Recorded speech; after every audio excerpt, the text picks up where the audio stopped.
សមាគមសិស្សនិស្សិតបញ្ញវន្តក្មេងវត្តខេត្តកណ្ដាលឧបត្ថម្ភថវិកានិងសម្ភារៈជូនកងទ័ពជួរមុខនិងជនភៀសសិស្សតាមរយៈរដ្ឋបាលស្រុកមុខកំពូល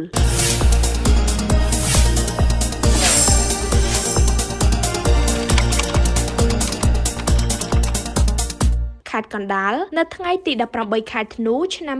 2025នេះសមាគមសិស្សនិស្សិតបញ្ញវន្តក្មេងវត្តខេត្តកណ្ដាលដឹកនាំដោយលោកភ័ក្ត្រសុត្រាវុធអនុប្រធានសមាគមរួមជាមួយប្រធាននិងអនុប្រធានសមាគមសិស្សនិស្សិតបញ្ញវន្តក្មេងវត្តអនុសាខាស្រុកមុខកំពូលព្រមទាំងលោកគ្រូអ្នកគ្រូនិងសិស្សានុសិស្សនៃអនុវិទ្យាល័យសម្ដេចហ៊ុនសែនឫស្សីជ្រោយបាននាំយកថវិកានិងសម្ភារៈឧបត្ថម្ភមួយចំនួនប្រគល់ជូនតាមរយៈរដ្ឋបាលស្រុកមុខកំពូលដើម្បីចូលរួមឧបត្ថម្ភដល់កងទ័ពជួរមុខនិងជនភៀសសិស្សដែលកំពុងស្នាក់នៅតាមតំបន់ជម្លោះតាមបន្ទាត់ព្រំដែនកម្ពុជាថៃសម្ភារៈនិងថវិកាដែលបានប្រគល់ជូននាឱកាសនោះរួមមានទឹកសុទ្ធចំនួន56យួរមីចំនួន7កេសនំចំនួន4ថង់ទឹកផ្លែឈើចំនួន1កេសនិងថវិកាចំនួន